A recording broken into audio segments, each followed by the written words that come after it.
6, 5, 4, 3, 2, 1. How about we do it again? 6, 7, 4, 3, 2, 1. I think I farted.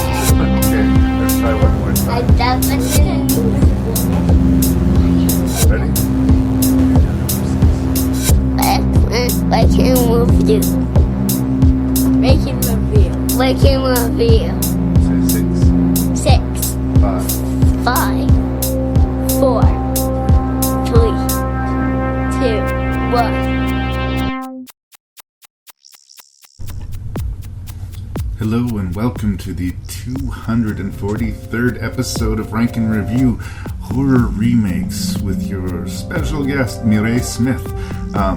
It's been great to hear from her. We haven't had her on the show for quite a while, and this is a fun list that she selected of horror movie remakes. And it's a fun conversation. I hope you enjoy it.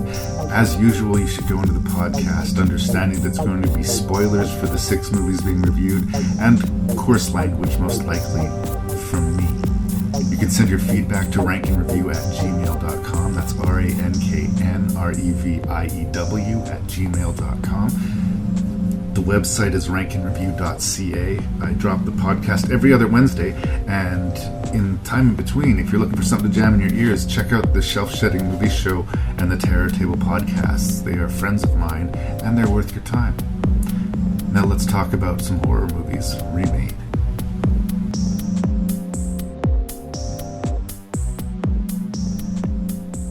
Mireille Smith is back on Rank and Review, and it's very nice to see you. Long time no see, girl. Nice to see you. I'm turning the volume up just a little bit for you. So you messaged me out of the blue and were saying, gee, I'd really like to do another Rank and Review, and this remakes episode looks really interesting. And I was so thrilled. Because I didn't have to pester you to do the podcast. You volunteered on it, and I don't think this would be one that I would just, be happy to hand over to someone. Like, the fact that you volunteered helped. I think the 2 least popular selections are like sequels and remakes.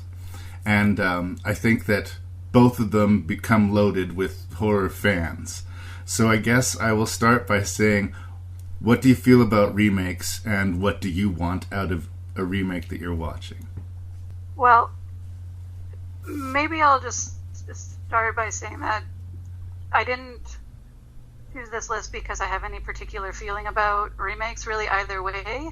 It's just because when I saw The Fog, I remembered that I think that might have been the very first horror movie I ever watched, a John Carpenter version, when I was, would have been, I guess, I don't know, 7-ish, 8-ish years old, and was told to go to bed and did not listen, and then got caught by my mother and, was told, you're going to have nightmares, and I thought, no, I won't. I'm old enough to watch this, and of course I had terrible nightmares, and, would have, for months and months, The Fog was haunting me. Just The Fog. Didn't even remember what the story was about. So, that said, I've only seen, I think, the original, like, not counting Fog, because couldn't say that I really remember it. Aside from that, I think I've only seen one of the originals of these. Okay. So, and this remake of that movie didn't pay off. So I guess what I want from a remake is and I've heard you say this before, that, you should do a remake when you can make it better than the original. When maybe the original wasn't as good as it could have been, or, was just not good at all, then, yeah, try a remake. Even I don't mind, when a different country wants to remake a movie. Like, I remember The Vanishing. But that one was weird because it was basically exactly the same movie, just in a different language and in a different country. So I don't really like that either. So I guess, I don't know, I often don't see the point of doing a remake most of the time. And I'll say too that I am a person who loves comfort watching things, so I can just watch the original Yeah. of something I like 10, 15, 20 times, and that's good for me. I don't know why you would make a remake if you don't need to. See, I'm split right down the middle in it, because there's part of me that absolutely agrees with everything you just said, especially if it's a really solid movie. Why mess with it? But a lot of my favorite horror movies, as it turns out, are remakes. There's a trilogy of remakes from the 80s. The Fly, The Thing, and The Blob. I think all three of those movies are amazing. In fact, like, up there with some of the best horror movies of that decade. So that's true, but they were improvements, right? They improved. Especially technology. So what I want is you to bring something to the table to justify your remake. Don't just make it because it's a name and you can make money off of it. Make it because you can do a modern take on it. You can update it in some way, or you can bring something to it to justify. This is why we needed to make The Fog again in 2006 or whatever it was. Yeah, and the Fog is not a horrible pick in a way, and like it's not like the top tier John Carpenter horror movies. It was the one that he did right after Halloween, and it didn't do as well, and it kind of had a mixed reputation. So who knows? Maybe you could improve upon it. But I mean, I'm going to argue that they didn't. Maybe you feel differently. But that's closer to it. Like remaking Psycho, I don't see what the point of that is. Remaking Jaws, I don't see what the point of that would be. Just make a movie about a crazy person, or make a movie about a shark. Don't burden yourself with trying to measure up with something like that, you know? Yeah, and I don't even like, well, I shouldn't say I don't like the movies. I just don't like defaulting to the idea also of remaking a movie because you're making the girl version. Right. Like, I'm all for, women, of course, have all the same great talents, let's make a movie with them, whatever you want. But to just remake a movie because, girls can do it too, Yeah. I don't really support it. And if it's a good movie, okay, great, good. But it's always just going to be the girl version of that movie anyway. Just do it for a reason. Like, right. If you're going to do an all-ladies version of Ocean 11, I mean, you can do that, but for what purpose? How does that change the heist picture, that they're all women? Because I couldn't answer that. I couldn't answer that question having seen the movies, is my point. And don't just do it for the sake of doing it. Like a gender swap Back to the Future has been discussed, and like, can you imagine how horrifying that would be if a girl went back to the past and her dad was aggressively trying to pursue her? That shouldn't be worse, but it is. It just somehow is, right? So I'm sorry, I don't know how we wandered down this dark alleyway. But also, before we get started, funny story. I was pulling all the movies off the shelf for this list to do my due diligence and watch them, and so I messaged you a picture of them on my phone, and I brought up the messages to remind myself of the 6 movies. And when I put my phone back in my pocket, I butt dialed you at like 7 or something in the morning. Like, it was way too early for you to be receiving a call from me.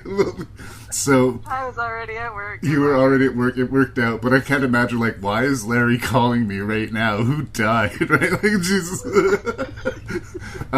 So I just wanted to publicly apologize to you for that. I felt really embarrassed about that. It was just one of those weird things that happened. If I was fully out, I would have just ignored the calls. Okay. Okay. Is there anything else you want to say about these movies, or about remakes, or about anything in general before we list off the movies we're going to review and do the podcast? Well, I just wanted to ask you, because I don't know if you're going to mention it during each separate review, but have you seen all of the originals for all of these? I have seen every movie, the original and, of course, the remakes for all of these, yes.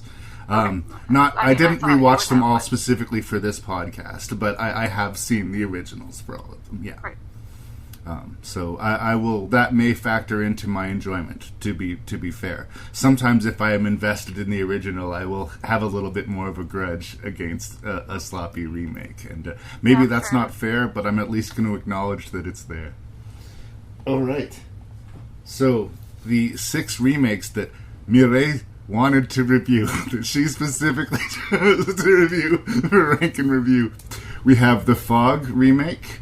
We have The Haunting remake, The Grudge, starring Buffy herself, Sarah Michelle Gellar, the remake of The Eye, the remake of 13 Ghosts, and speaking of John Carpenter did a remake of Village of the Damned, and we'll finish with that. Mireille, thank you so much for being there. It's great to see you.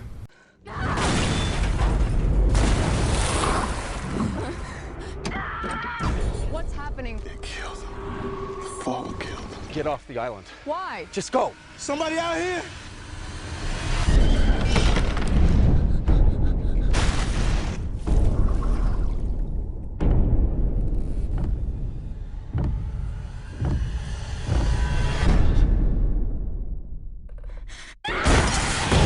What the hell is that? Get out of there! Come on! Right ahead!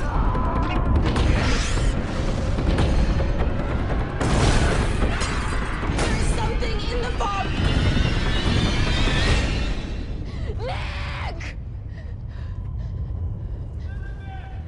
Where are you? Nick!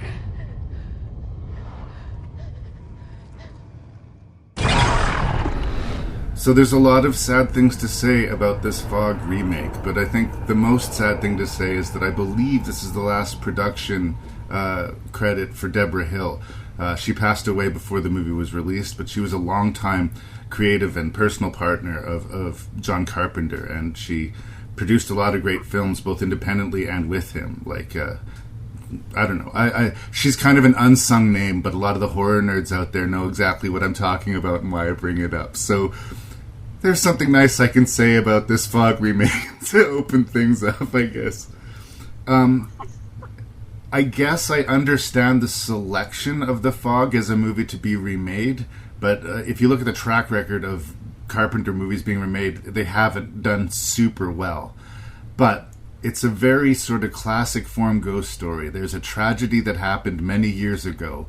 This boat was deliberately sunk to have the area avoid a leper colony being settled there. They deliberately sunk the ship. They stole the riches from the wreckage and used that to be the foundation of this town. 100 or so years later, the timeline's a little bit fuzzy in the remake, but the chickens are coming home to roost supernaturally. This supernatural fog shows up, and the descendants of the people most directly involved are being directly haunted and targeted. And that story is pretty close, beat for beat, to what Carpenter presented. And as much as The Fog was originally sort of considered a average C-plus horror movie when it was released, it wasn't necessarily that people didn't like it, but coming off of Halloween, I think people were expecting to be rattled. And it was just a different kind of horror movie. I will say I think this version of The Fog fails pretty much wall to wall in every scene as far as creating an atmosphere of like genuine dread that's not just something made out of cheap jump scares.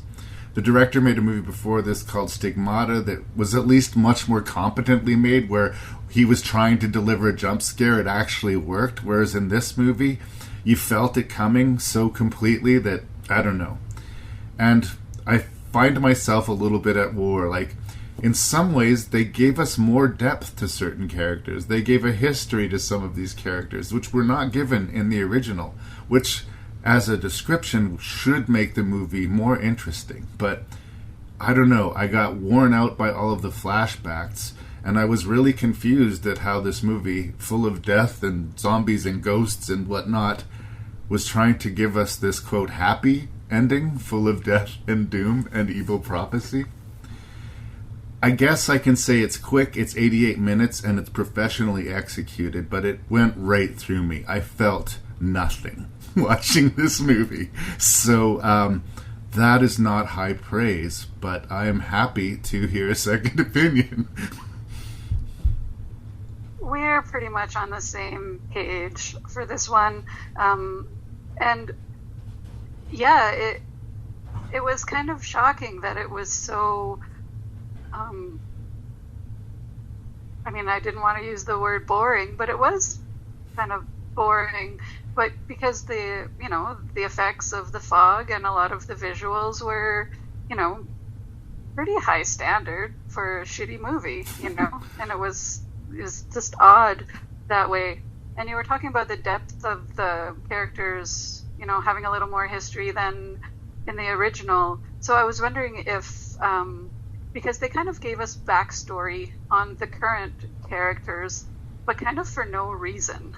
And just to use up time, like you have, the girlfriend who comes back to town after being away and runs into her boyfriend who is, trying to go on a booty call, but, girl's back. Yeah. And then we go visit her mother, who they're clearly, kind of hate each other, but we never find out why. So who cares? I mean, I guess we can have that scene where she's at the end of the movie happy to see her mother when the shit's hitting the fan. Like, was there any other reason than that? It just seems so pointless, all of these little characterizations.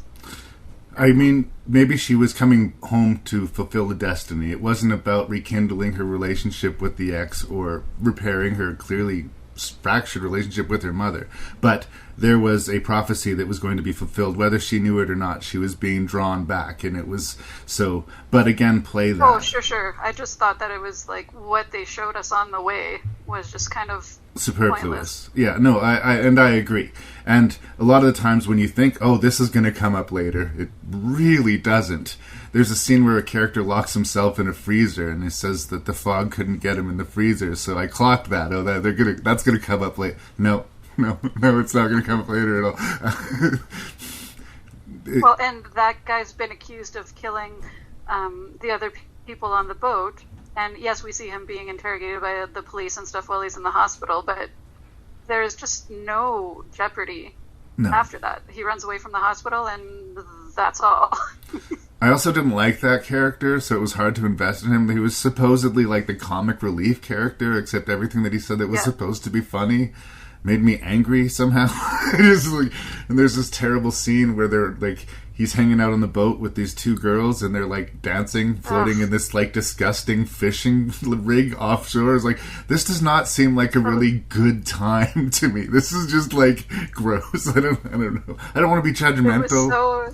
It was so eye rolling, that scene. Yes. And also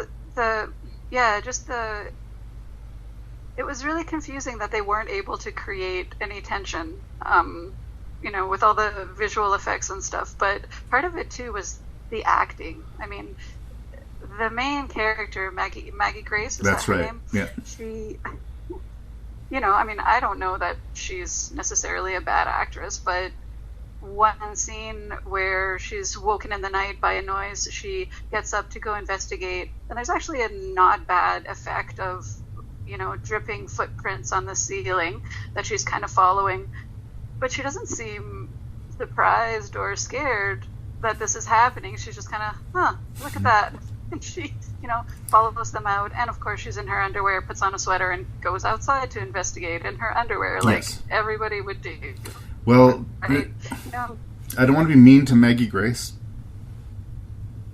She can say the lines, and she doesn't bump into the furniture, but I think what gets her parts is that she's beautiful. I mean, if that's unkind, I apologize.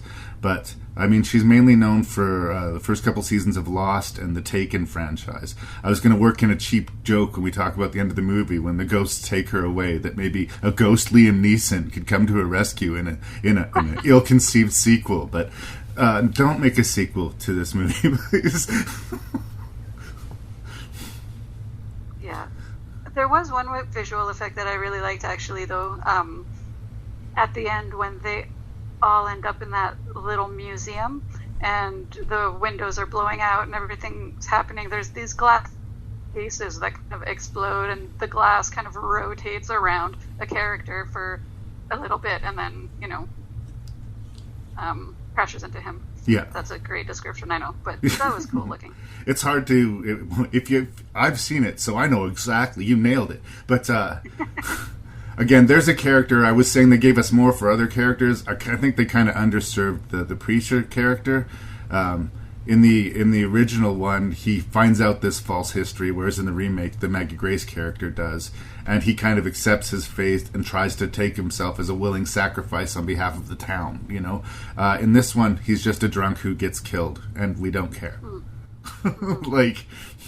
Well, yeah, and there was that weird scene where Maggie Grace, you know, she's found that book in the boathouse, and she goes to the priest for help, but she doesn't explain her purpose. She doesn't say anything. And the first thing he says to her, he looks at the book and he says, "I can't help you." Well, she's asked for help, but she hasn't explained anything. And that's his first and last word. "I can't help you. I'm taken off." Yeah. Okay, well, I guess that, you know, didn't need to waste any time there.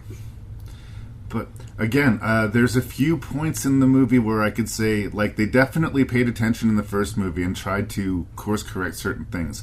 I always thought it was weird that the radio DJ in the original, her son was home alone, so she broadcast over the radio, "Someone please go rescue my son."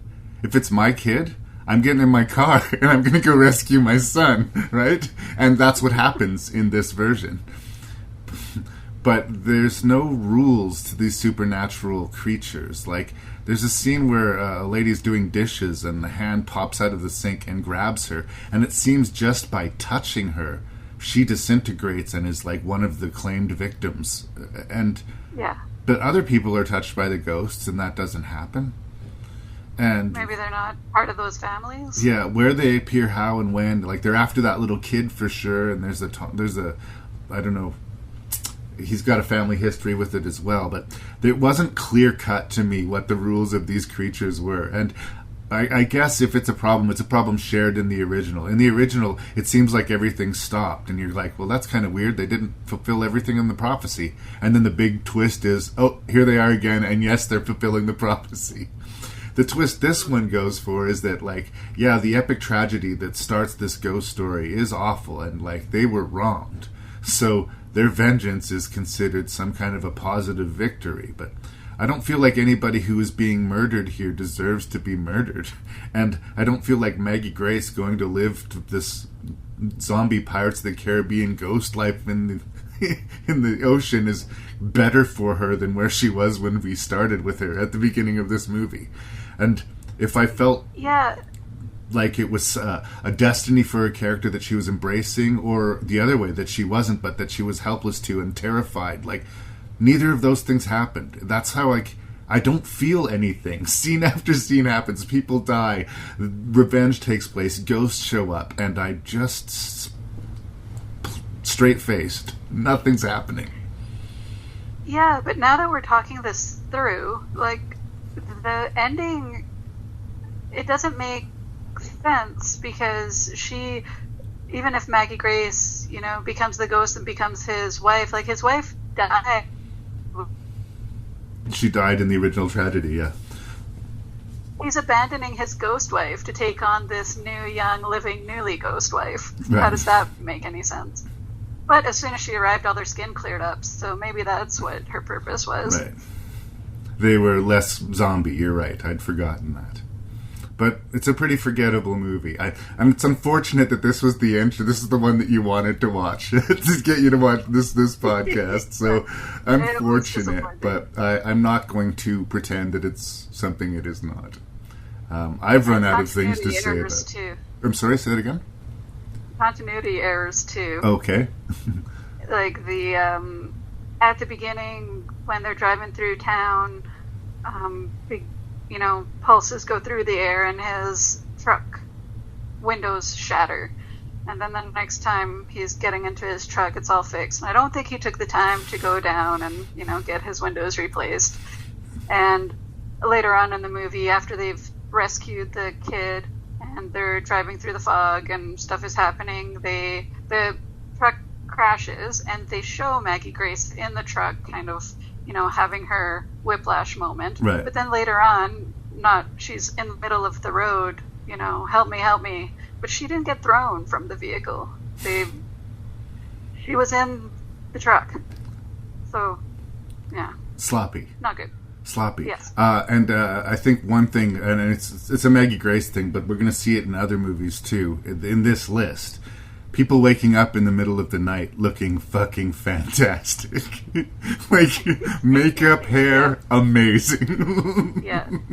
Yeah, and I would cry bullshit on that, except, this tangent, but Dolly Parton washes her face at night and redoes her makeup, goes to bed with a full face of makeup, because you never know when she's going to have to be, called upon, and she wants to look good at all times. So maybe these people are living like Dolly. Well, never know. I guess there's worse people to base your life off of, but anybody involved in this movie has made bad choices. There once was a house, a bright, happy home. Something bad happened. Now it sits all alone. Is this where you're going? That's Hill House. It's perfect, isn't it? You all suffer from sleep disorders. My job is to find out why. What's the deal with the Addams Family Mansion? I gotta be honest, I don't get a real strong sleep vibe from this place. Don't you love it here? This is so twisted. Calling it an insomnia study allows me to create a highly suggestive environment to observe the dynamics of fear. You don't tell the rats they're actually in a maze. I just think Dr. Marrow's up to something.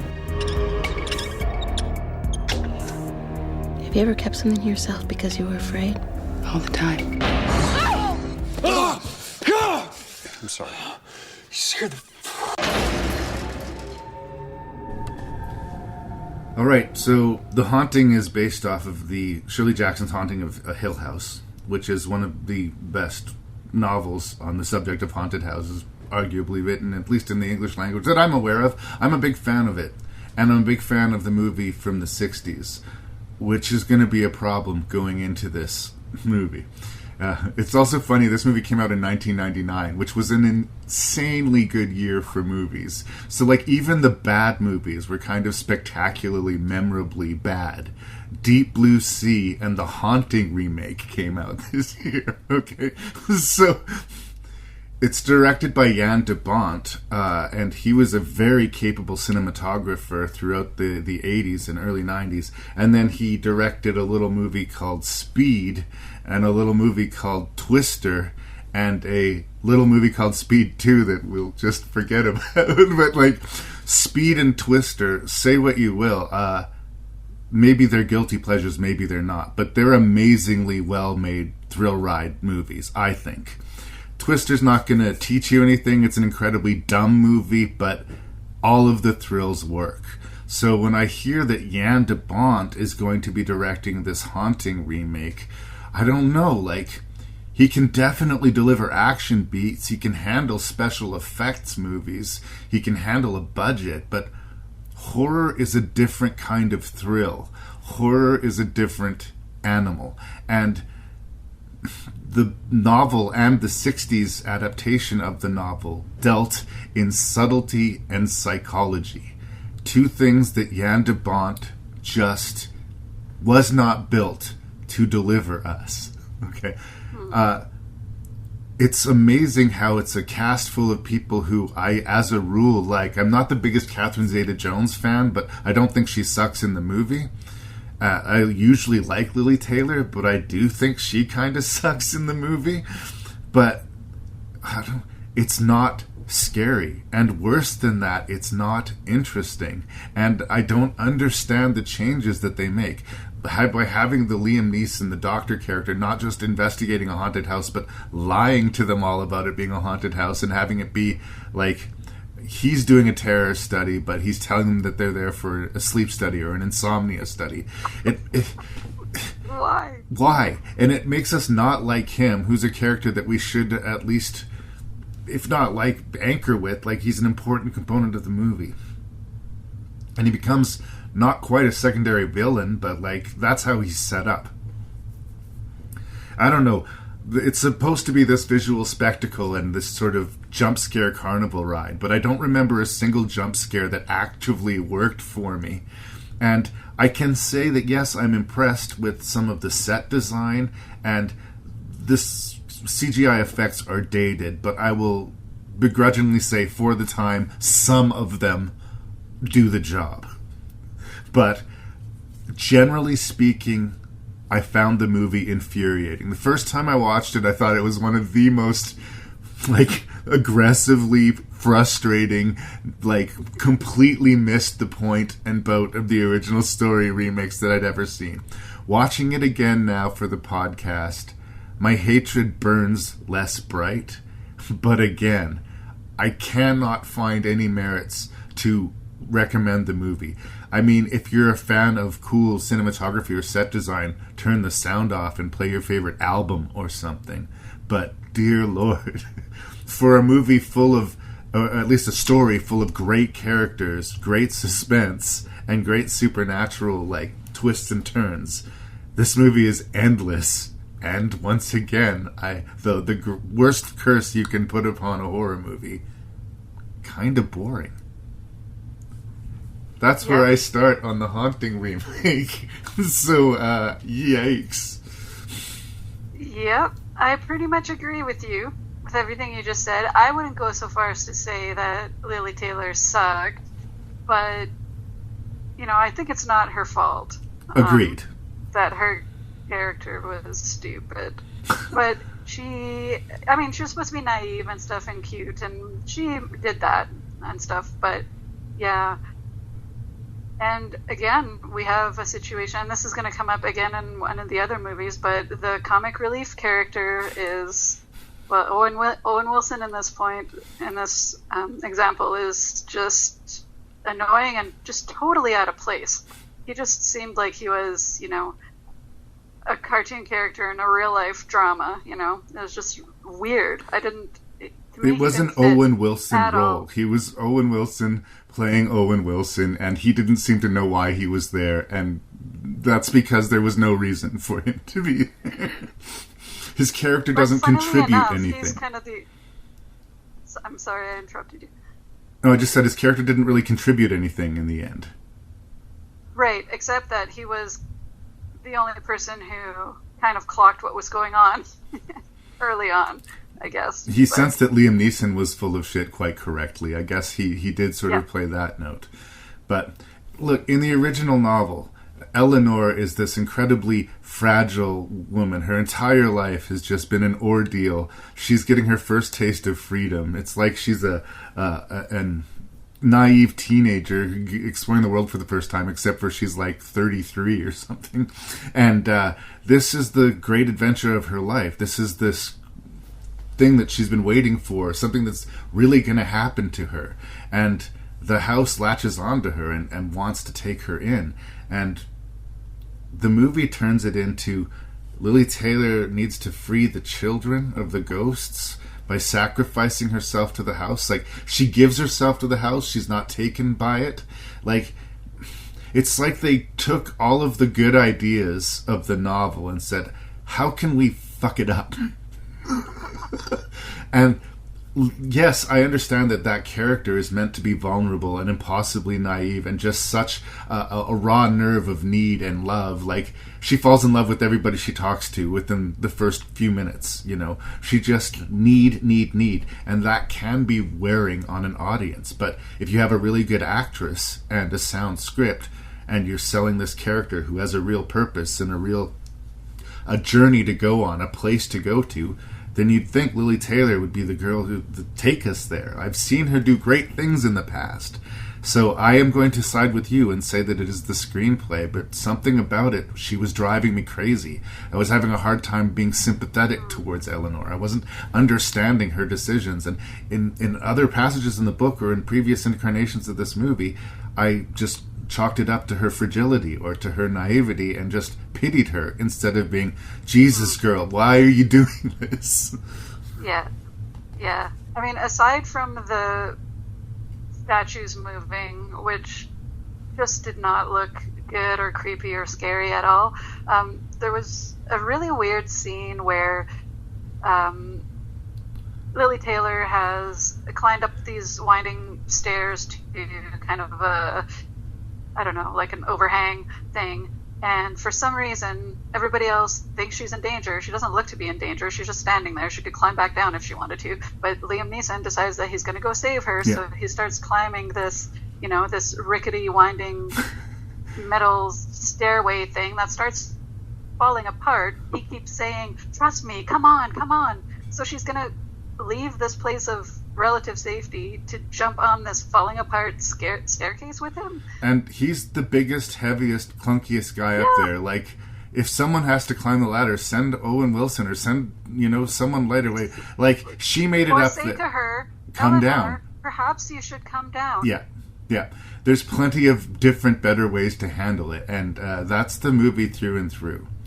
I hate to sound like a heterosexual male, but in the original novel and in the 60s version, there is an implied sexual tension between the Lily Taylor character and the Catherine Zeta-Jones character. And I think it's barely brushed at, but that is one of the things that a modern interpretation of The Haunting of Hill House could actually legitimately explore. Like, it maybe wasn't fully explored because they couldn't be at the time.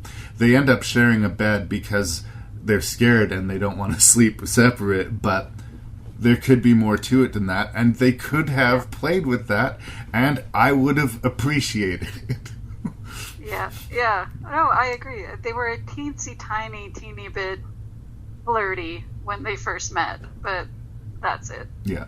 And Catherine Zeta-Jones was way too in love with herself to allow anyone else access. I think maybe that's why she clicked with the character, because Zeta-Jones herself has that reputation. So, again, I don't know. Mike Flanagan did a Netflix TV version revisiting Hill House. It's not exactly an adaptation of the novel, but it's like about the family who owns Hill House, and he does such a better job of like exploring the ideas and the vibe and the psychology. I mean, granted, he had 10 hours to do it and they had 2 here, but I think maybe Jan de Bont needed to sort of understand where his strengths were. He's really good at directing action, and he's really good at, knowing where to place the camera in specific, certain tense scenes. Like, I don't buy a lot of the CGI, and the rickety staircase sequence is objectively ridiculous as described, but it's well shot, it's well executed. Like, it's not incompetent, which kind of makes it more frustrating. Yeah, it's just hard to, I don't know.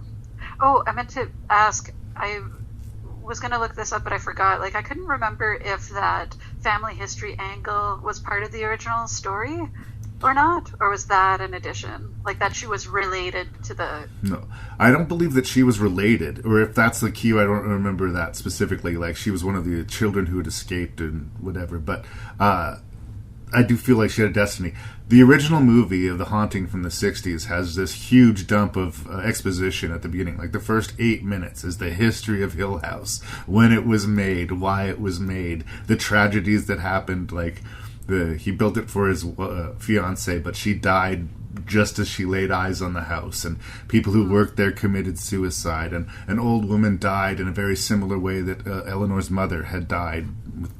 So there's all these things that are sort of they played. So they took that history, and that's what they kind of built the Netflix show off of. But they have a modern family inheriting the house and dealing with that. And I couldn't remember either if I remember liking Mrs. Dudley in the original, but did we get more of Mrs. Dudley in the original? Because in this one it was very brief. No, she's very brief, but there's a just amazing performance in the original film of her. The way that she smiles at them before she leaves, and in the night, in the dark, it's just 1,000% better executed. But I would not want to be cast in that part in the remake. There's just no living up to it. It's one of those things that it was so perfectly executed in the original, the smart move was to not try.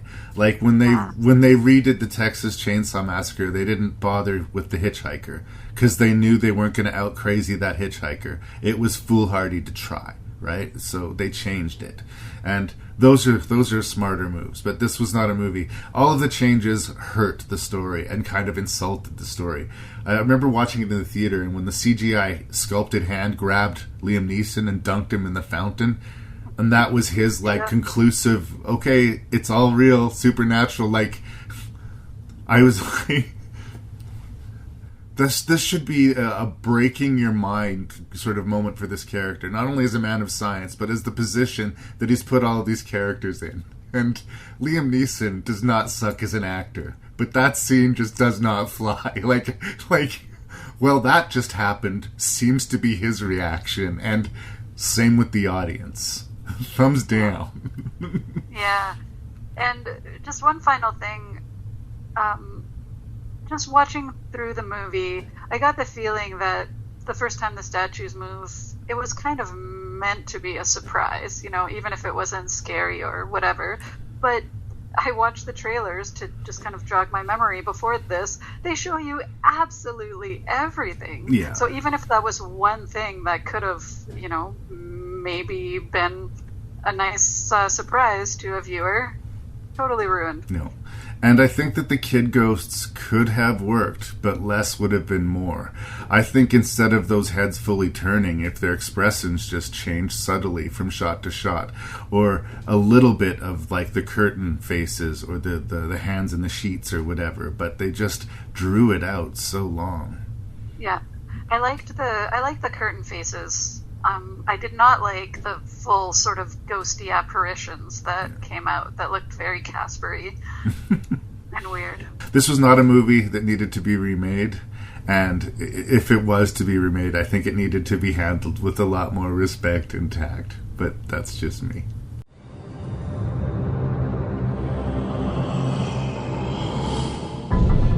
The whole time I was in that house, something was wrong. What happened there?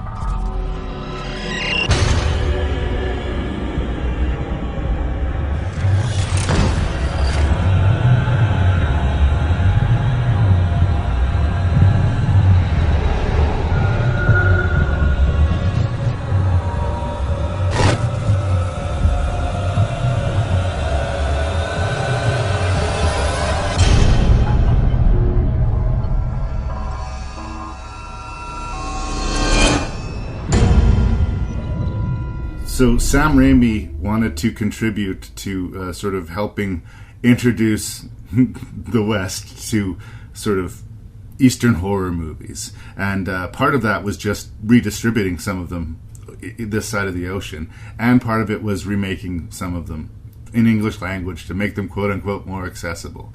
The Grudge is a little bit more on point, I think, at least for its production, in that it kept its production overseas, and it kept the original film's original director. So they're paying a lot of respect. They basically said, we're going to give you a bunch of money, and we want you to make The Grudge in English. Okay. So The Grudge is sort of a hybrid haunting curse movie. It's there's, like in The Ring, you know, once you've watched the haunted videotape, you're kind of screwed unless you can solve this supernatural mystery. In this version, if you go into the wrong house and you see either this creepy little kid or this creepy woman, the Grudge curse is upon you. And as far as I can understand it, there's not a lot of cards you can play to get yourself out of it. The conceit of it, I'm not sure if it was invented for the movie or if it's based on some sort of tradition, forgive my ignorance, is that if somebody dies in a particularly awful way, they leave an imprint of themselves and their fury and their resentment, and that it sort of spawns this echo chamber of tragedy. And anybody who goes to the place where that tragedy took place has the potential to be affected by it. It's not a guarantee, but probably want to avoid the place anyway. I think the film deals in the uncanny and the weird, and it has, I guess, a David Lynchian sort of vibe. I'm not a huge David Lynch fan, but I can get behind sort of an uncanny horror scare if you're using the weirdness to, like, make me go, what the fuck was that about, in a way that makes the hair stand up, as opposed to just why, leaving me asking why. And there's a lot of strong images in it, and there doesn't seem to be a lot lost in the translation, because they kept it in its own culture, at least for this movie. As the series goes on, at least in the Americanized movie, of course, the evil Grudge spirit moves to the United States, because then we can be much more afraid. Anyway, I go right down again the middle. I have better feelings about this than the first two movies that we talked about, but there's kind of a pointlessness to all of the Grudge movies once you kind of understand the quote-unquote mystery or the story of it. Like, people are going to see uncanny, creepy things and eventually be taken by this ghost. Repeat. That is the movie. That is the movie in its entirety. And they try to keep it guessing a little bit. There's a suicide at the beginning of the movie, and we come around back to it, so we understand why that took place. But I don't know. I'm sort of hypnotized by the movie at times, and there's definitely moments of creep to it, but I've never quite felt that the Grudge lived up to the reputation for me. Both the original and the remake. I think Ring did for me, and Black or Dark Water did for me, but the Grudge always less so. But in the list of remakes that we're talking about here, I mean, I'm not going to be anywhere near as hard on this one. I mean, the assignment that this director was given, he fulfilled. He delivered that sort of Eastern horror vibe to the American audience fairly effectively. It's not my type of movie 100%, but if it's your type of movie, it will work your nerves. And it obviously did. It was a big hit, and it spawned 3 sequels. So, don't take my word for it. I will say it's a thumbs up, but it's, to me, okay. Not in any way amazing. And I realize a lot of people seem to think it's amazing. Where does Mick land? Again, pretty much exactly what you said. I really like some of the images, little kid especially. I really like that mouth open wide, screamy, wide-eyed weirdness that gets me. And I liked the elevator scene too, where you kept seeing him on every floor. I thought that was really cool, really well done. I liked the sort of procedural cop thing on the side too, because I like crime drama. So right. Yeah, sure, give me the cop angle, cop story. But that didn't go very deep. And even though I liked the character, and I thought it was nice that he wanted to set the house on fire, going above and beyond. Yeah. Yeah, it just kind of was unfulfilling, really. Let's see, what else? Yeah, the thing that it kind of fails at, even though you said that it was faithful to the original story and movie, I guess is just that the original story just isn't that interesting. It's just a guy who found out his wife was fantasizing about someone else and lost his shit and killed her, Yeah. I mean... And their child. Yeah, and their child, but... So as far as story goes, I guess I want a little bit more. Well, and it's funny, the original gives us less. The original is just more like the inexplicable haunts, and the why is less important. I think that they felt in the remake that maybe it would be more valuable to, maybe for us Westerners, or maybe just to mix it up a little bit. But the original feels more like a series of vignettes of people who have encountered this Grudge ghost and bad things happening to them. Whereas this one tries to hang a story on it, but I don't know how successfully. Yeah, maybe that was a mistake, because it just makes it seem like too common a story. Right. I forgot to tell you that I did not watch the director's cut. Okay. And you said you had the director's cut. So Yeah, what are the? I don't know. I honestly, it's been so long since I've seen it. There is 3 minutes difference between the two, so Oh, okay. I'm gonna. I don't think any major plot points are changed. And if I'm wrong, I'm sure someone on the internet will wag their finger at me, and I'll just choose to live with it. Okay, but no, I think that the basic A, B, and C is there. I think the director's cut just has a little bit more. Again, I talked about in previous reviews about what are the rules of these things, of your particular universe, or do you have them? And that's something that was definitely occurring to me in this one. The where's, when's, and how, and these things appear, I don't think it seems to matter.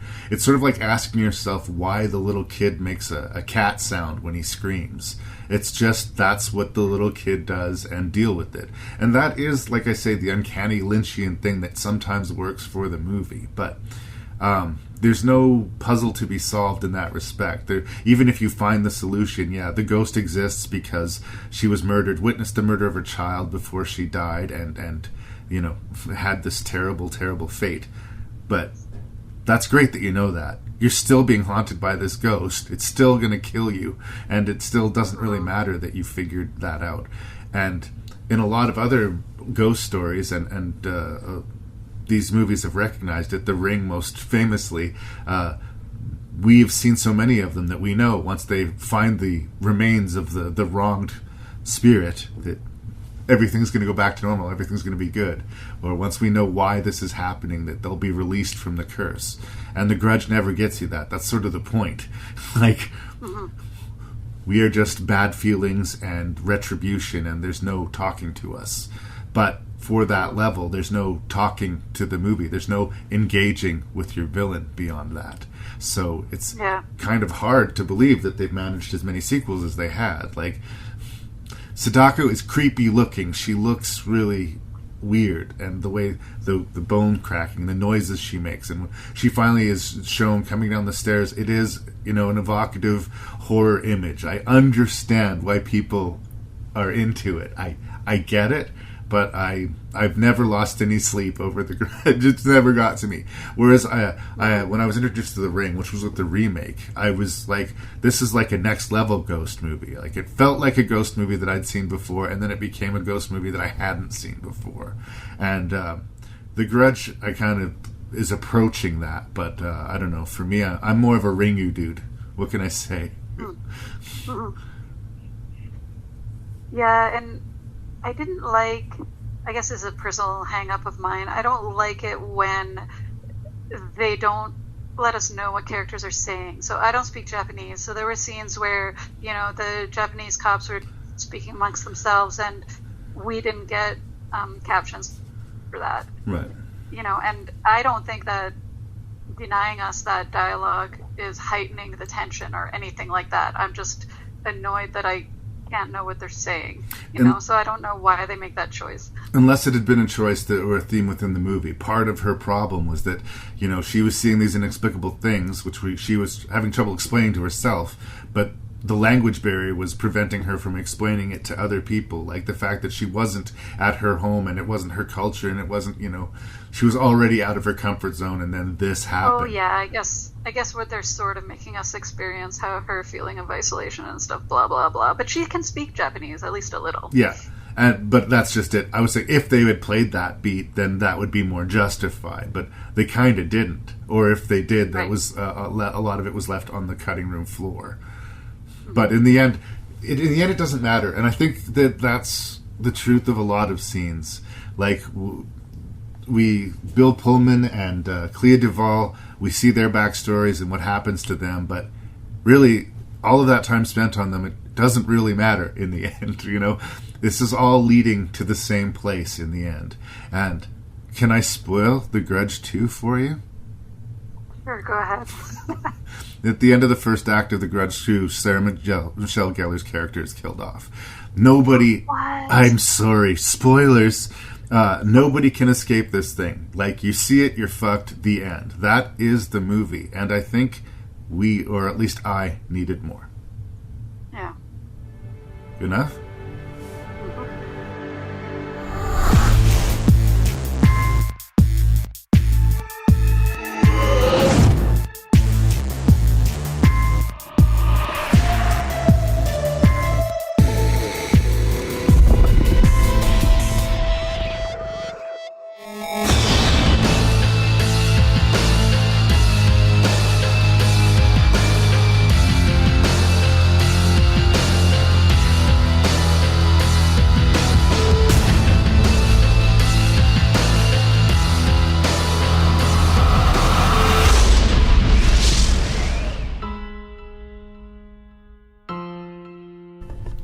So The Eye, we have another remake of an Asian film. I'm not sure, was The Eye Korean or Japanese? I don't remember. It's been so long. I haven't seen it. Forgive my ignorance, internet. Jessica Alba starring in this remake, and when I reviewed the original for the podcast, it was not my finest hour as a critic, because I hit on this sort of thing that it was almost like an origin story for a superhero. In the original movie, she was blind, she got these new eyes, and found out that she had these like superpowers. She had premonitions, she could see dead people. All of a sudden, these eyes were sort of a mixed gift and curse, and how was she going to learn about it? And I sort of reinterpreted the horror movie as an origin story for a superhero, and as a result sort of failed to mention all of the horror aspects within the movie, because I was a little bit too in love with my own sort of take on the movie. This movie doesn't feel that way. It doesn't feel like a superhero origin story.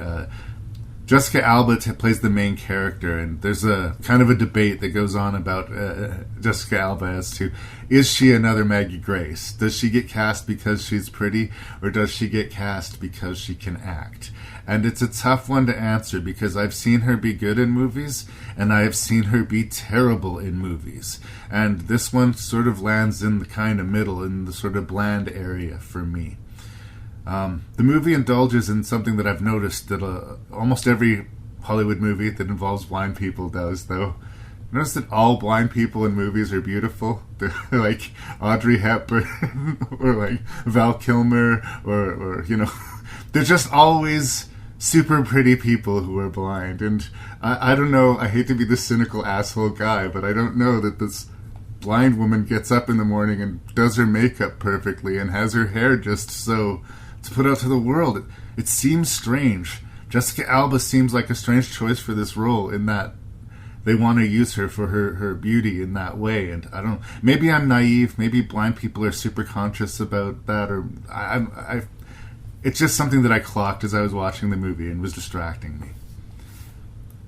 She has had an injury. I believe the movie is implied that an accident happened involving her older sister, Parker Posey. They never outright say that she blinded her sister, but I think she blinded her sister. And Parker Posey has become successful, and I think she's been basically helping her sister her whole life out of guilt and love. Gets her these retina or cornea replacements, eyeball replacements, I don't know. And her vision is restored, and she starts seeing strange things and starting to backtraddle the case. Who donated these eyes? Why is she seeing what she's seeing? What's the purpose? Is there a mystery to be solved? And it's adequately executed. Like, there are things that have had me frustrated. Like, if you're going to have Parker Posey in your movie, use her. Parker Posey is fucking amazing. Like, use her. And when you have a story like they really undersell that relationship between those sisters. There was a lot of meat to chew there if they chose to, but they just chose not to. They chose to focus on these weird flashback images of what her perspective is and what she sees and what of that is real. And again, I've seen this executed better. There's a great 90s thriller starring Madeleine Stowe called Blink. And if you like the conceit of this movie, that is a much, much, much better version of it. So it's not horrible, but there's just nothing here to get super excited about. It is flavorless. I don't get mad at it. I'm not shaking my fist the way I did a little bit with Fog and The Haunting, but there's a good story here. There's good characters here. What happened? Yeah, I agree. I really am into the conceit, and I really like the idea of, receiving somebody else's organs and then having weird shit start happening. I like that. But on the Parker Posey end, I totally agree that they did nothing, and I thought that they should have. Well, I guess we're not here to rewrite the movie, but I really didn't like the doctor.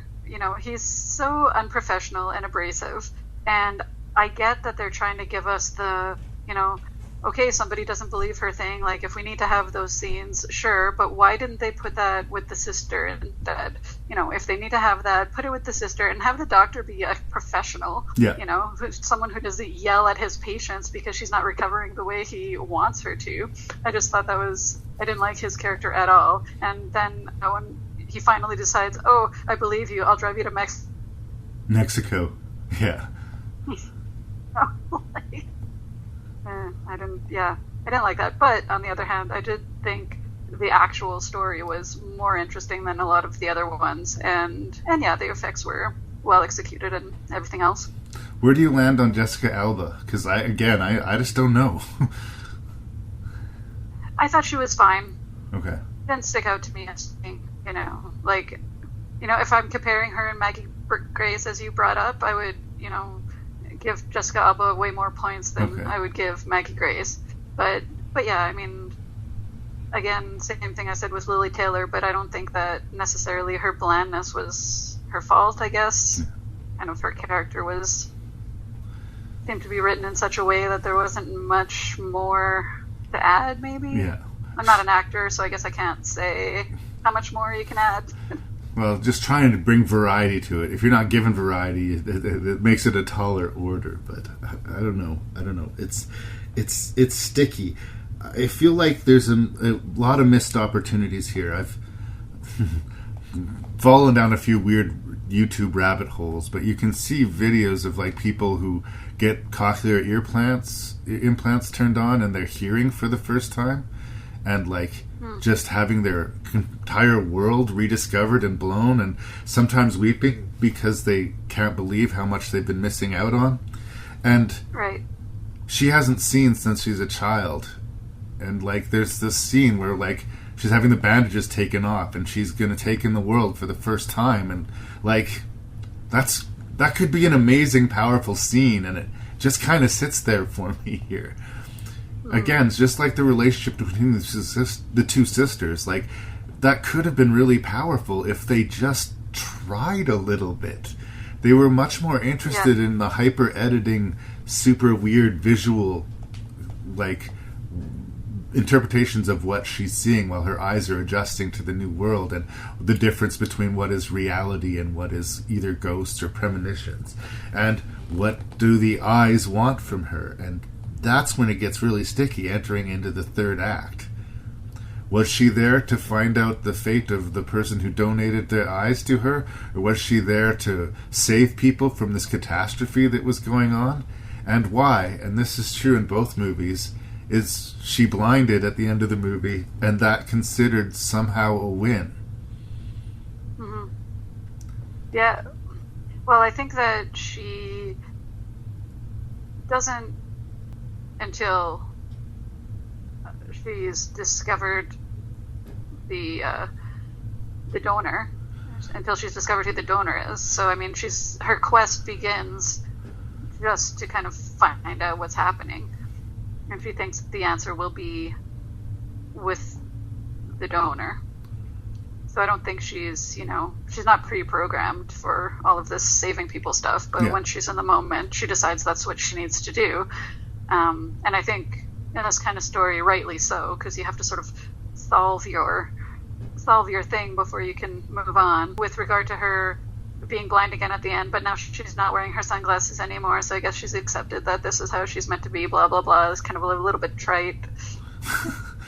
Well, and I guess from like the writing, beginning, middle, and end, start where you finished, or finish where you started, I understand the inclination, but I don't know. I think that it's almost more interesting for the character again. Like, these eyes should be a gift, but they become a burden, but she accepts them for both the good and the bad.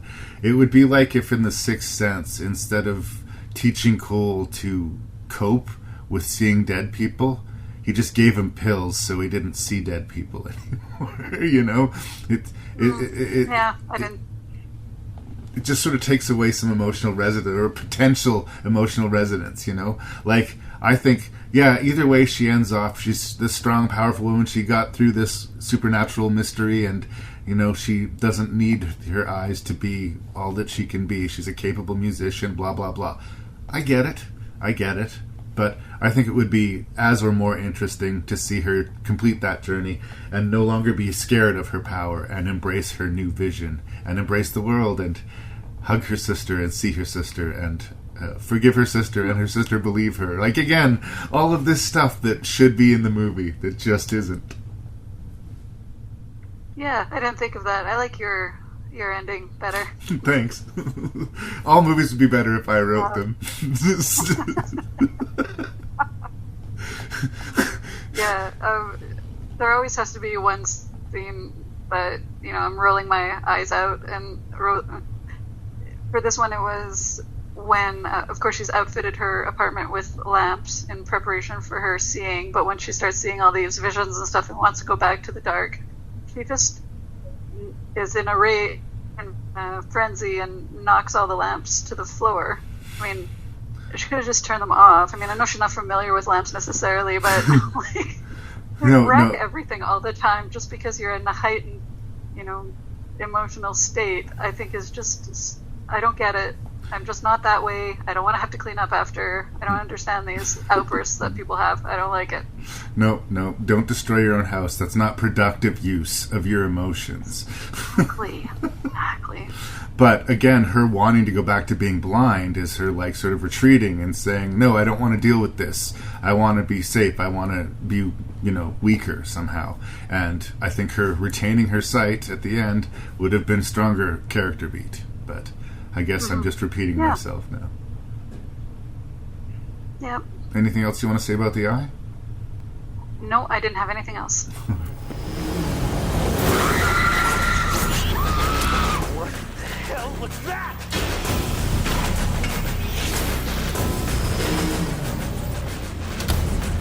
You're wasting your time. It's all sealed up.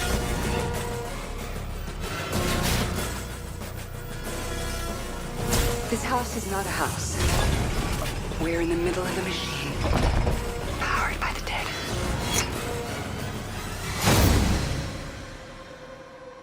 Maggie! What? We got company. Where? I can't see. How close is it? Close enough to hurt you. Go!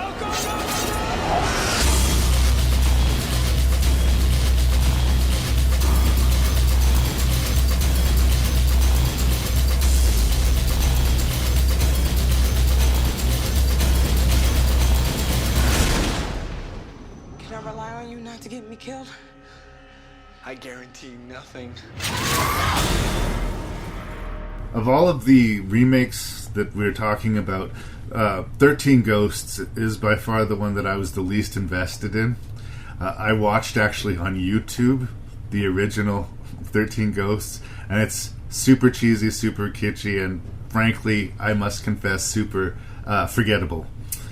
The whole thing about the original movie was when you were in the theater, they had these ghost glasses that you would put on in order to be able to see the 13 ghosts, right? I don't know if it was a 3D effect or whatever stupid cheesy thing that they were selling in the theater, because it was just, that's how they were doing business. I like that in this version of it, they don't ask the audience to put on the 3D glasses, but the characters in the movie have to put on glasses in order to see the ghosts within the movie. The 13 Ghosts remake resembles the original in almost no way, except for that there's a guy who collects ghosts and people are sort of taking a tour of the house. In the remake, they've inherited this house. Tony Shalhoub and his kids and his sassy nanny are brought to this house, which has glass panels everywhere and incantation written on the glass. And yes, as the story progresses, a bunch of ghosts held prisoner within. The thing that this movie did that none of the other movies that we're going to talk about did, and that I appreciated, is that it had some fucking fun with it. Okay? Like, I'm not going to be, like, enthusiastically thumbs up on this movie. It is dumb, but to its credit, it knows that it's dumb. And I just decided to not fight this movie and consequently was able to laugh along with it instead of at it. I do think on another day in another bunch of movies it probably would end up lower on the list, but I don't know. All of the different ghosts have pretty cool designs and characteristics to them. I find the editing, the sort of video editing style, kinetic, kind of irritating at times, but it's so specific to the time that this movie was made in. I kind of understand it, and it's familiar to me. I wish that they would calm it down a little bit, but it's very on point for movies of this time. You got Matthew Lillard going way over the top, which is what Matthew Lillard does. And actors who are way better than this movie needs. Like Tony Shalhoub and Embeth Davids, pardon me, and F. Abraham, they are far better than this material. And I think they know it. They think they're cashing a paycheck, but they try to have fun with it. And me feeling their joy of just having a cheesy, fun time with it makes it easier for me to have fun with them. Can I pick holes in it? Are there irritating character beats? Is it cheesy? Yes, yes, and yes. But so far of the movies we discussed, I think this is the most successful at being what it wants to be, which is a dumb, fun, escapist horror movie. So, a conditional recommendation on that basis. Sounds like you disagree? Well, I don't necessarily disagree, but I don't think it succeeded as much at being fun, maybe, from my point of view. Okay. I guess me and this movie got off on the wrong foot because it has just one of my biggest pet peeves right in the title. I just hate it when they decide to do this alphanumeric, look how, edgy we are, cutesy spelling and stuff. And I will make an exception for the movie 7, which has the number 7 in the middle of it, just because it's such a great movie. But this movie having a 13 in the middle of it, I don't like that. But is that really enough to spoil the meal? No, I'm just saying that that's the first thing. That's the first thing, that's where we started. And then that opening sequence where Matthew Lillard is just way, way, way, way over the top. I didn't like that. I didn't find it to be fun and entertaining. I just found it to be very grating. The whole not a fan of it. Opening takes place at like a scrapyard, and they're like spraying blood all over the place, and Matthew Lillard's like, "We're all gonna die, man. This is a bad thing. This is bad." Matthew Lillard is a very distinct sort of vibe. You have to be careful how you cast him, and even if you cast him well, I understand some people just don't vibe with him. You got to be careful how you cast him. Scene to scene, some scenes he works better than others in this movie, but I'm giving Lillard a pass. Okay. Well, I wasn't ready to give him a pass. All right. And I get it that, that's probably how he was asked to play it, even whether that's the way he does things or not, I understand that on a intellectual level, but I didn't enjoy watching those over-the-top performances. And I'm the same way with Jim Carrey, right? I just want him to turn it off once in a while. Right. So it's just, that's my thing. You don't like the overly big acting, and that's what that dude does.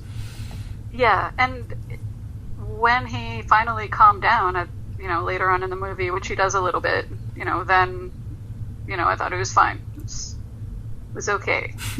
But yeah, I thought the house was really cool. I really enjoyed looking at all of the, machinery and artifacts and stuff that were there. But both in this movie and in The Haunting, there was almost the exact same scene where, the characters are moving around the hallway exclaiming at what a beautiful house this is so great. And there was even this bathroom is amazing. In both movies there was an amazing bathroom scene, but in this movie it brought up another one of my pet peeves, which is, that they're showing us something in the background that the character doesn't see. So in this scene, she's loving the bathroom, she's looking in the mirror, she's like playing with her hair, fine. But then the ghost comes in behind her and gets in the tub, and so, scary ghost is in there with her and she doesn't know. But in order to show us that, she has to keep staring at herself in the mirror and playing with her hair for just a ridiculous amount of time. And I know she loves this bathroom. And then she goes to rinse her face in the tub just because the ghost is in the tub, and ooh, that's scary and gross. But why on earth would she rinse her face in the tub? Yeah. Like, I don't know. That's just it's just lazy. They could have found just a better way to execute that. I think you're asking hard questions of a movie that doesn't seem to really willing to withstand them. I don't understand why they love the house so much. It's all glass. It would be like living on display in an aquarium or something like that. It looked odd. Yeah, but maybe it has those like nowadays they have remote controls where the glass becomes frosted or something. That's what I would. Yeah. That would have been my assumption. Or doors that would just automatically close and open randomly, so you'd have to take a different route to get in and out of certain rooms. Just it seemed like a lot of work. Yeah, it's true. And the house did eat their key, so I was wondering how they were going to get back in again if they left. But again, the house had to be designed that way for ghostly reasons. Don't think about it. Going back to this, I know. Going back to the scene in the bathroom. Let's look a little uncomfortable here, Mick. Can we talk about the titty ghost a little? Okay. Here's something that I've seen in a lot of horror movies where they have like some weird S&M feature. I mean, the Hellraiser's the most obvious thing of it, like or Return of the Living Dead 3, where they have a really hot girl, but she's got like spikes sticking through her hands and slices on her body. And there's all this gratuity, and it is like she's super hot, but she's like bleeding and full of open wounds. And in earnest, what the fuck is that about? Like, I guess like there's the disjunction between the quote unquote eroticism of the nudity and the violence, but like this is not an isolated thing. I see it a lot in horror movies. Well, Larry, I'm surprised at you. Hot people die too. It's true. I mean, what do you want? I don't know. In the DVD, there's special features, and you can learn the history of all the ghosts in the house. Everybody has an interesting backstory and all of that. I can't even remember hers off the top of my head, but I think that they spent a lot of time on the ghosts that was just for the creators. Like when we see the big monstrous hammer ghost, we don't need that he used to be a circus performer, but they needed to know it for themselves. And they give us a little bit of a, when they're flipping through the book, right. They give us a very brief kind of rundown of why each ghost was collected. And I did like the monster design or whatever you're going to call it. They did look pretty cool. The conceit of the glass doors and the words on them to keep the ghosts in bay is good. I like that they used the doors to slice the lawyer in half. Oh yeah, you don't see like a full bifurcation like that every day, do you? No. And again, like it's memorable. It's not amazing, but like I smiled, even as grim and disgusting as it was. I was like, well played, ladies and gentlemen, well played. And, it's beats like that, enough of them in the movie. And the fact that it was just having fun with it. I guess the somberness of a lot of the other stories we have, like there's not a lot of room for levity in The Grudge or in The Eye, but they could get away with it here, and it goes a long way to letting me forgive some of the rougher edges. Yeah. Well, I really like the little kid. I like that the little kid was totally into death and stuff. Like, I think kids don't get enough credit for being spooky. Like, plenty of kids are spooky little people. No. I had 3 nieces around quite a bit when I was younger, and little kids, specifically little girls, conspiring together. They're creepy. I'm sorry. I'm not going to sugarcoat that shit. 3 little girls locked in a bathroom giggling to themselves, they're up to no good. Yeah. Oh, another thing that was weird, though, you're going to be mad at me for bringing up stupid shit again, but they made a point to tell us that Tony Shalhoub's a math teacher, and the only place where they showcased his math skill was that he added up to 12 when he was counting the ghosts. Like, ooh, good thing we got a math teacher. Like, why bother? Oh, well, so and weird. If they're so financially, like, on the edge of ruin, how are they affording a live-in housekeeper? And Why was that character so irritating to me? Oh, she was irritating. She started out okay, but she got more and more annoying as the movie went on. Yeah, I don't know. I don't know. I know we were supposed to like that character, but I just didn't. I don't know. She again, the movie could get away with the person dropping those lines, undercutting the stakes. Like they could get away with her character, but I don't know if it was a performance or the script. That was one area.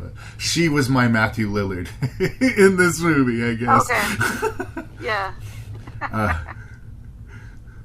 Yeah, I mean, we can get to the third act again with F. Murray Abraham reappearing. The real uncle isn't dead, and the 13th ghost was Tony Shalhoub's wife, and blah, blah, blah, blah, blah. It's ridiculous. And the big spinning engine machine in the heart of the house is ridiculous. So the fact that I'm still with the movie... Sorry? Yeah, and that the ghost hunter lady really is in league with the big baddie all along. Yeah. Doesn't matter. I mean, other than she has an impressive swish death, it doesn't matter. We don't really care. And the movie the movie is getting progressively more and more ludicrous. But like I was saying, I think it's to the movie's credit that I never threw up my hands and said, "Oh, come on." I was just like, just shoveling the popcorn in, and like, it's not particularly memorable, but it's silly, you know. Yeah, I just wish. I guess what I'm looking for in a silly horror movie is for it to not be also annoying. Right. I want it to just be silly and fun. Well, I'm not going to sugarcoat scary, it. It definitely has a percentage of annoying. It does. For me, it's like the flash cutting, and again, unfortunately, the sassy black character. But again, neither of those things were enough for me to sink the movie. I'm giving it a conditional thumbs up if you're in the mood for something dumb and fun, right? Yeah. Yeah, and I get that all those cuts were, we're meant to feel lost in the house just like the characters are, but there were plenty of times where it was like, oh, weren't they meant to be in a basement downstairs, and now they're right beside the circle room? And I don't know. It was not good confusing. It was annoying confusing. Yeah. Okay. Let's say this is a mixed review of 13 Ghosts. Okay. At precisely 10 a.m., in a quiet seaside village, something happened. Something unexplainable. Something unbelievable. There's a lot of pregnancies, much more than would normally be expected. All the pregnancies seem to date from the day of the blackout. Oh no.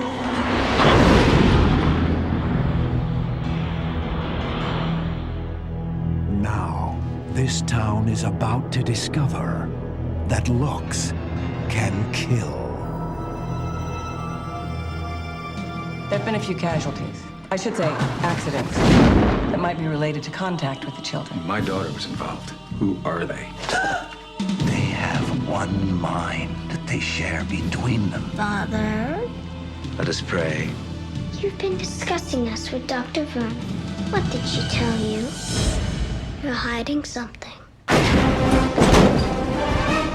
The police can't do anything to stop the children. Get out while you can. There's something so much more powerful than we'll ever be. What are you gonna do? The only thing that we can do.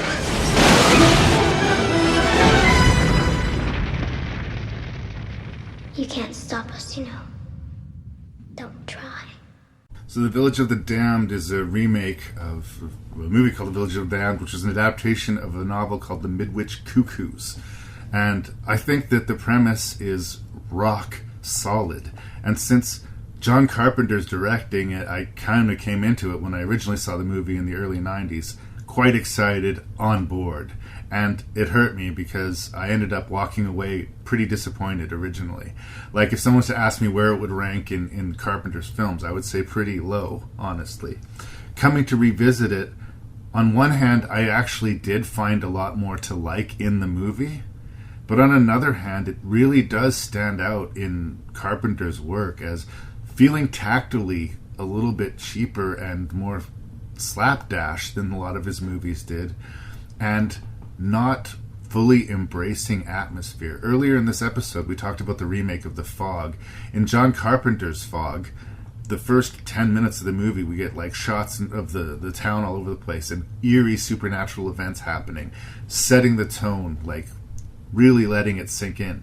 And he can do that.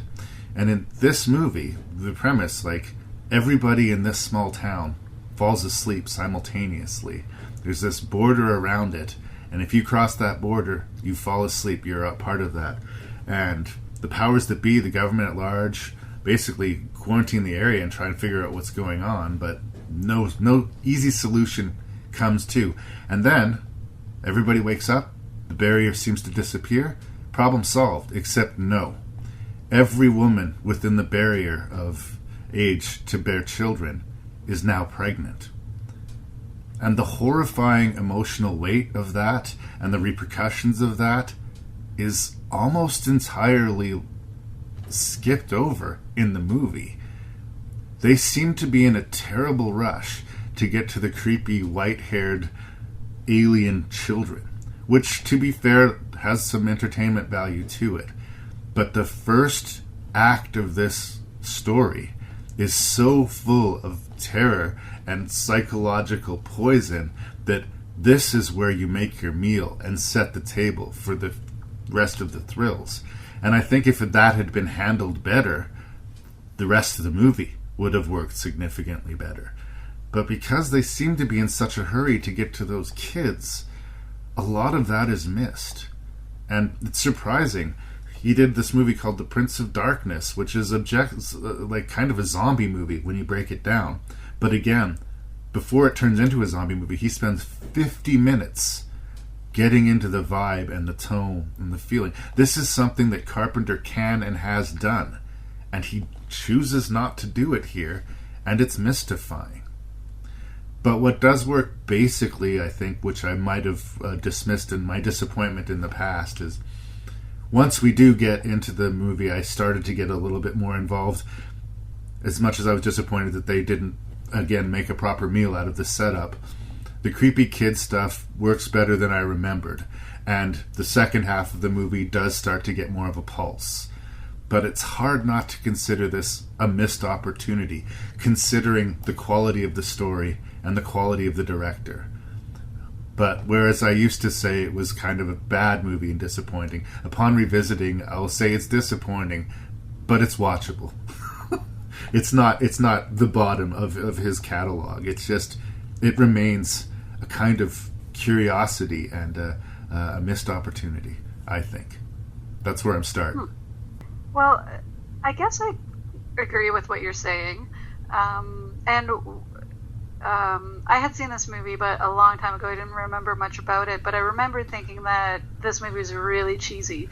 And then when I rewatched it, though, I think there's a lot to like. And even though it does have kind of, or maybe because of the fact that it has this kind of made-for-TV quality almost, yes, I just found it to be really, I found it that charming, actually.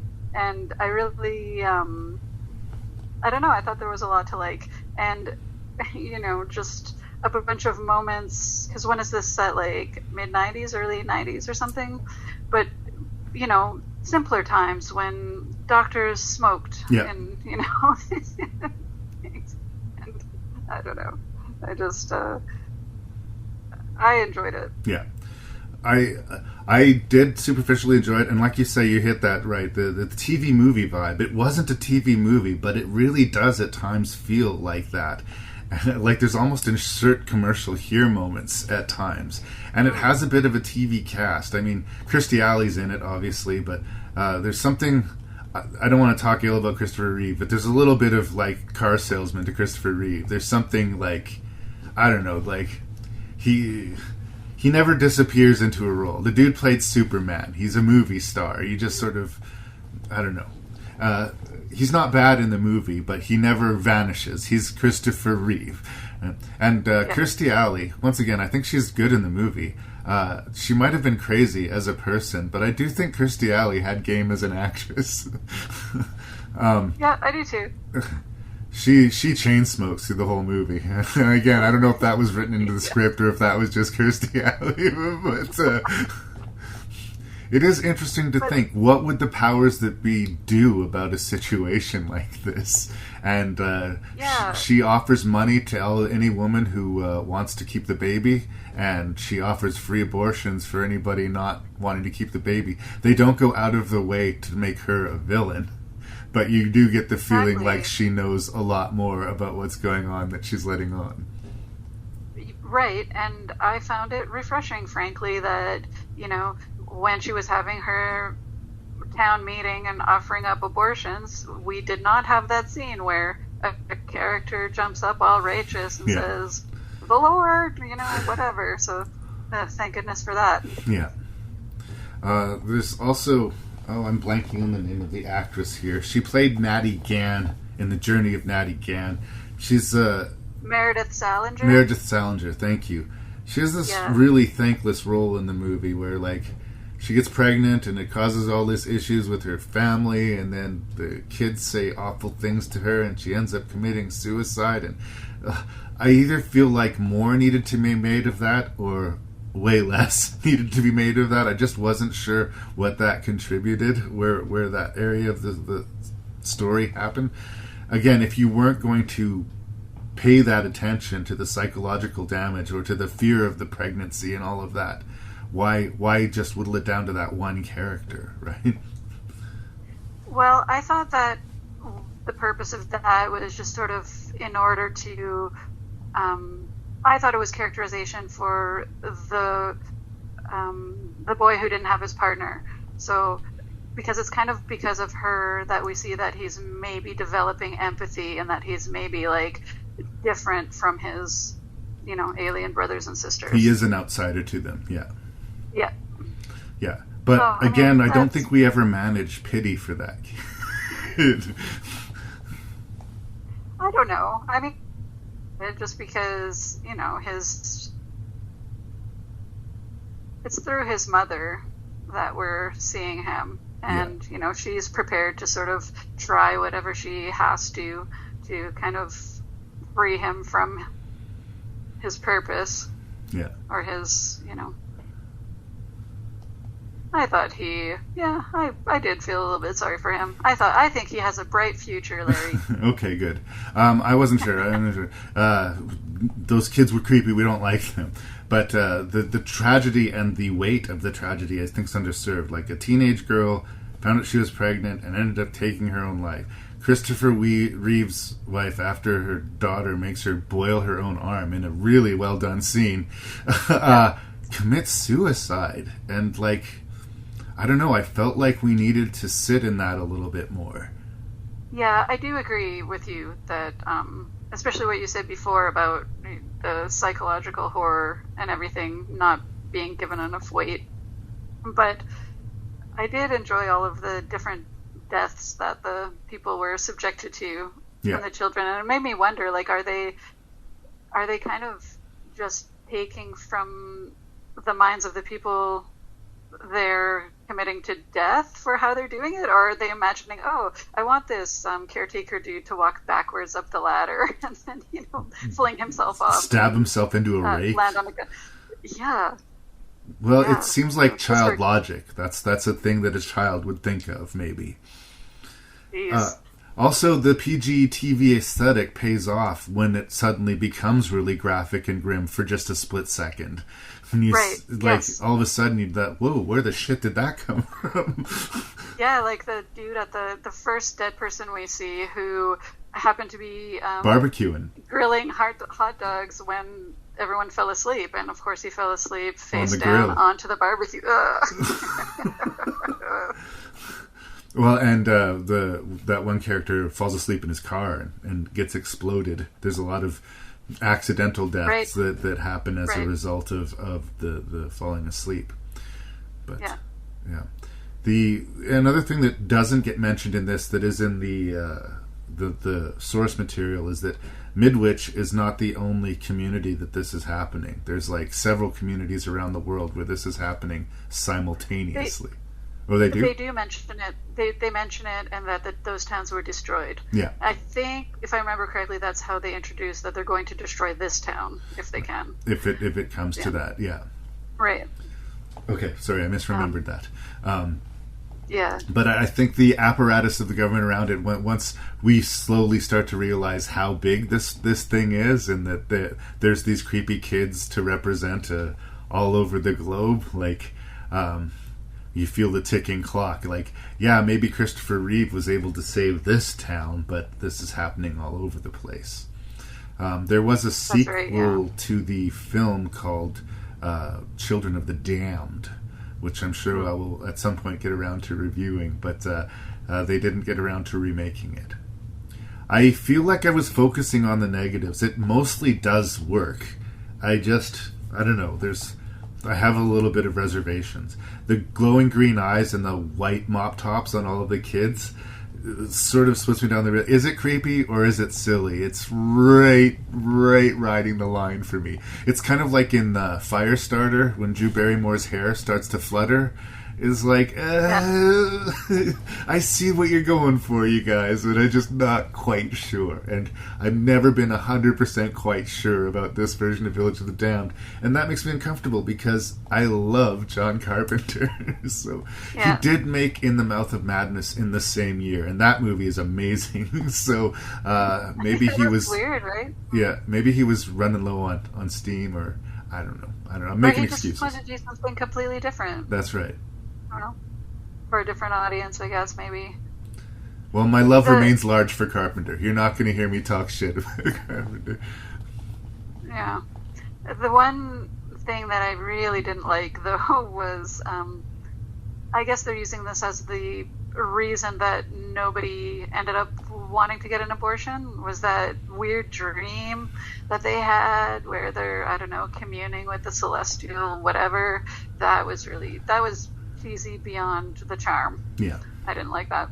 You could have said something about the mother's connection with the child, or maybe the aliens did something to the mothers where they're compelled. That's the whole cuckoo bird thing, you know. You're going to be forced to raise this child, which on some level you know is not yours. And that is horrifying. And it's a note that they just don't play. Yeah. Oh, yeah. I mean, as a woman of childbearing age who has chosen not to parent, that idea just fucking terrifies me. I would not want to. I guess I didn't, maybe need the movie as much to show me that terror, because I felt it immediately. Yeah, you're on board. And also the mind reading thing, because I don't think that I would effectively be able to, build that wall or have those ocean waves to be able to block those evil kids' mind-reading powers. Yeah, that was interesting. I would be dead immediately, probably. Christopher Reeve's character seemed to have a special gift, a strength, to be able to resist them melding him. But instead of them being threatened by this, they seem to respect him for that, and they ask him to be their teacher. That's kind of interesting, and not necessarily in a bad way. In another way, you'd think, like, if this guy is resistant to him, they'd want him to stay far away, or they'd see him as a threat or a problem, but they seem almost interested. Well, and I kind of took that as, even though he can do this, they feel certain that he's no match for them, so it's fine, you know. And I did, actually, even though it was quite a simple effect, I did like the visual of them kind of breaking through his mind wall. Yeah. No, and that stuff that could be cheesy. Again, it's another one of those things where you're rolling the dice a little bit, but it worked in that instance. And like I say, the movie did work upon revisiting it a lot better than I remembered. So that's good. Me too. That's good. Good enough? Yep.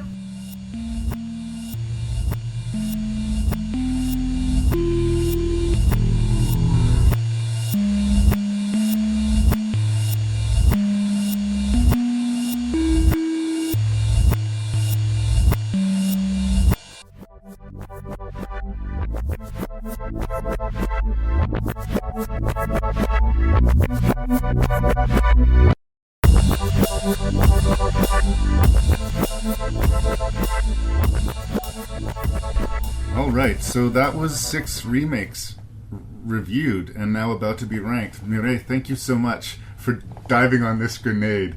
I wish that the list had been a little stronger for you, but I am so appreciative that you volunteered and that like you chose it. So I'm happy. I had a good time talking about it, and even though I didn't love all the movies, I like watching cheesy horror movies. I don't know if you picked this up, but even considering the controversy of the remake sort of genre, I think this is kind of a weak list.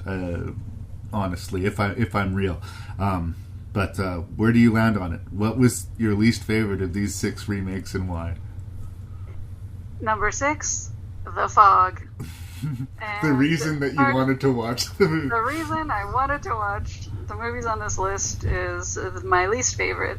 And hey, maybe that's part of the reason why. Right. I kind of really wanted it to be, if not good, at least fun to watch. And it wasn't really. Yeah. So, number 6. Number 5, I put The Haunting, because the caliber of the cast, how good the house looked, it really should have been a better movie, and I just really didn't like the way they handled the moving statues. Just didn't work. Number 4, 13 Ghosts, just because too many things were annoying, and yeah, I didn't get the bouncy fun that you got out of it. I mean, it had its moments, and I did like a lot of the visuals, and it had a lot of good qualities, but yeah, the bad outweighed the good for me. Fair enough. Number 3, The Grudge. I liked a lot of the creepiness, and The Eye and The Grudge for me were very, very close, and in the end I gave number 2, I put The Eye in number 2 because it had the advantage of having Parker Posey, and I also really liked the premise. It was way more interesting than the premise of The Grudge, which was basically just, passion murder. And number 1 was Village of the Damned, just because it was so darn charming, and it kind of exceeded my expectations in a way that none of the other movies on this list did. All right. I mean, we don't line up, but I don't think we're going to scrap. It is 13 Ghosts that's really messing us up here. I think I just watched it on the right day. I was much more forgiving to its eccentricities than you were. And we were different on the bottom, but I think we're more or less on the same note. I put The Haunting at the bottom, but you see, I have this personal investment in that I loved the book and I loved the original movie, and so it actually stung a little bit more for me. Like it felt almost like it was being personally attacked. And it's such good source material, and instead of doing it, they kind of did the opposite of it. It hurt my feelings a little. So I had to put it at the bottom of the list. Jan de Bont's only made one other movie, I think, after this. It was like a Tomb Raider movie. I don't think that's necessarily fair. I think, like, he did make Speed and he did make Twister. I think that he probably had other great movies in him, but this one was kind of laughed out of the theaters, and I think his feelings were a little bit hurt. If you watch, again, special features on the DVDs, which are kind of fun, they're super dated, you get the feeling the people making this movie really thought they had something, and I disagree. Really? I disagree. I put The Fog in 5th place, and you have this investment with your childhood experience. I would encourage you to revisit Carpenter's Fog, because I think it's a worthy watch, and because you have that personal attachment to it, it scared you when you were a kid, I think you'll appreciate it. But no, this one was bland sauce, and I really didn't like the ending, and even the few things that they did to change or I can see how they were like trying to update things, and they weren't necessarily bad decisions, but the movie just never got exciting or scary to me. And that's a problem if you're a horror movie. So, yes. All the way in 4th place, I put The Eye, and I think it's the missed opportunity thing that's pissing me off here. Like we talked about all the stuff that was in the movie or suggested in the movie, but not adequately explored. It's so close to being a good movie that it actually comes off worse than it is, I think, in some ways. So that's where I put The Eye. In 3rd place, I put The Grudge. Again, I like the inexplicable, creepy beats of it, but I don't know that it works as a story, or if in fact it is one. But some people really like that. Like, there are people who really dig this. So if it sounds like it's your jam, don't let me talk you out of it. I mean, it made the top half of it. Way overperforming. In second place, I am giving a guilty pleasure response to 13 Ghosts. Maybe I just needed fun at that point, and I got a little bit more fun out of this one. I don't know.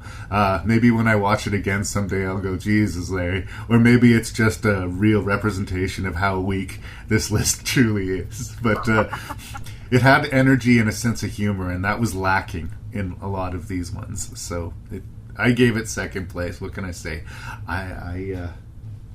I have other good qualities, Mireille. So, yeah, I put Village of the Damned at the top spot. And again, when I was coming to this list, I wasn't really sure. I knew it wasn't one of my favorite Carpenter movies, so it's actually improved in my esteem. And a lot of movies that I watched from the early 90s that I liked from the early 90s have actually dropped in my esteem instead of improved. So I guess we have to throw some extra points to Carpenter and company for that. But I do think they could probably take another crack at Village of the Damned. I think there's a lot of really great things to be mined out of this. It is certainly not the definitive version of the story, or even close to it, but it does the job. And if you're a Carpenter fan, or if you're intrigued by the story, by all means. Number one. Yeah. You know what? Actually, that's kind of an interesting thing that maybe people should do, is like do the same story in a hardcore horror scary version, and then do the sort of Murder She Wrote edit of the same story. That'd be fun. So then you could, like, your grandma could watch one and you could watch the other one, and then you could talk about it after. Compare and contrast. Yeah. Well, thank you so much for coming once again to Rank and Review, and feel free to check out the pages on Facebook if anything else jumps at you. we can do this again sometime. It's always good to chat with you. And if I'm not mistaken, congratulations. I believe you are the only female guest I've had this season of Rank and Review so far. Not for lack of trying, but well, it's my represent, girl. Anything you'd like to say to the internet before I sign off? I have nothing to say to the internet. Take that, They don't internet. need to hear from me. You're unworthy, internet.